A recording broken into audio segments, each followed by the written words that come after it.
Well, hey there, family.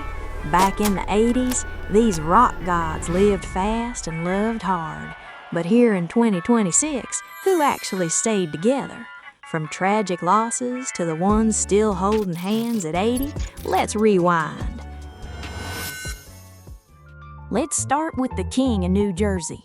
In 1989, at the height of his fame, John ditched the supermodels and snuck off to Vegas to marry his high school sweetheart, Dorothea.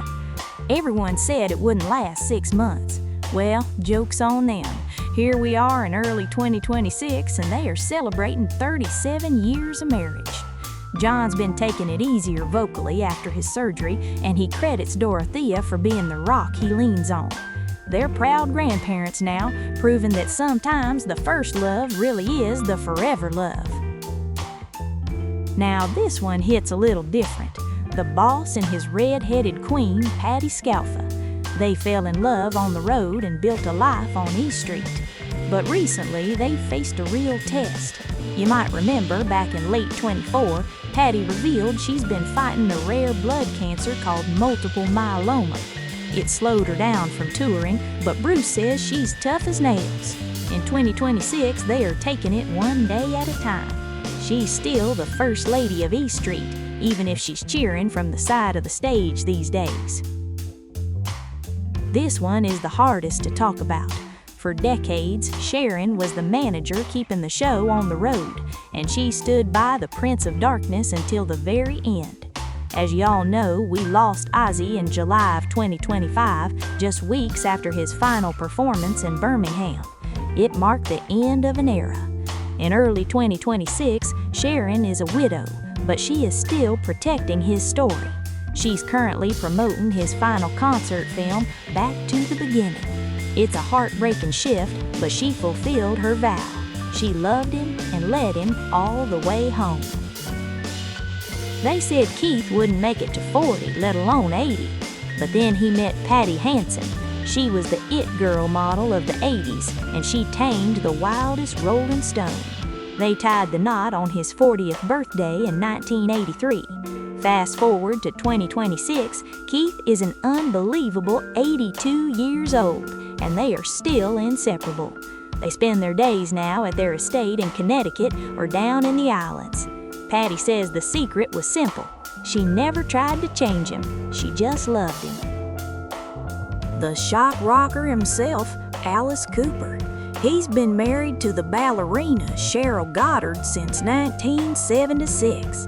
Now, a few years back, there was a rumor they had a death pact, that they couldn't live without each other.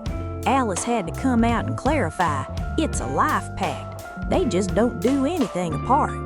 In early 2026, Cheryl is still dancing in his shows. Can you believe that? They're touring the world side by side. No scandals, just a lot of fake blood and real love. Sting and Trudy Styler were the couple everyone whispered about in the 80s because their relationship started, well, while he was married to her best friend. Scandalous. But they proved it wasn't just a fling. They finally married in '92 and have been together ever since. They still split their time between New York and their vineyard in Italy. Sting always jokes they are still honeymooning in their 70s. Whatever they're doing, it's working. Before U2 was the biggest band on earth, Bono was just Paul Hewson, trying to impress a girl named Allie in chemistry class in Dublin. She's been with him since before the first chord was struck. Allie has always stayed out of the spotlight, running her own ethical fashion brands while Bono saves the world. In 2026, they have 4 grown kids, including the actress Eve Hewson, and they still live in Ireland. Bono says he still has to work to earn her respect, and honestly, that's probably why it works. Gene Simmons famously said he'd never get married. He was the demon of Kiss, and he enjoyed the lifestyle very much. Then he met playmate Shannon Tweed in 1983. She stuck around for 28 years before he finally put a ring on it in 2011. Now, with Kiss finally retired from touring, Gene and Shannon are enjoying the quiet life. Well, as quiet as Gene can be. They are doting grandparents now, and Shannon is the only person on earth who can tell the demon to sit down and behave. Tommy Lee had some of the most famous marriages of the 90s, but he found stability, and a whole lot of drama, in the digital age with Brittany Furlan. They've been married since 2019, but last year tested them in a bizarre way. You might remember the scandal where Brittany was catfished by someone pretending to be rocker Ronnie Radke on Snapchat. It was messy, but they came out and said the ordeal actually brought them closer. In 2026, they are still together in LA, proving their marriage can survive even the craziest internet rumors. Tommy's bandmate, Nikki Sixx, famously died and came back to life in the 80s, so everything now is a bonus.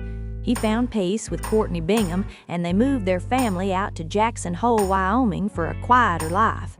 But don't think he's fully retired. In 2026, Nicky's actually gearing up for Motley Crue's huge return of the Carnival of Sins tour this summer. He says the mountains clear his head, but the stage still calls his name. Courtney and their daughter Ruby are right there supporting his latest comeback. This is a sweet one. Slash dated Megan Hodges way back in 1989 when Guns N' Roses was exploding. They broke up, lived whole separate lives, had families, and then found each other again in 2015. It's like a magnetic pull. They didn't get married, but they've been partners ever since.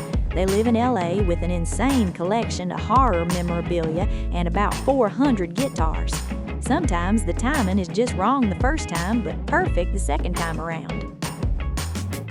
While Slash was reuniting with an old flame, bassist Duff McKagan has been steady as a rock with supermodel Susan Holmes. They got married in 1999. Susan isn't just a rock wife. She writes books, designs swimwear, and even hosts a radio show with Duff. They are literally always together. In 2026, they are looking fantastic. Seriously, do these two age and still tour in the world? Duff says he couldn't survive the road without her. For decades, Metallica's James Hetfield was the picture of stability with his wife Francesca. But in 2022, fans were shocked when they quietly divorced after 25 years. It was a tough time for Papa Het. But there is a happy update. He's been stepping out recently with a new girlfriend, Adriana Gillette. They rang in 2026 together looking happy and healthy.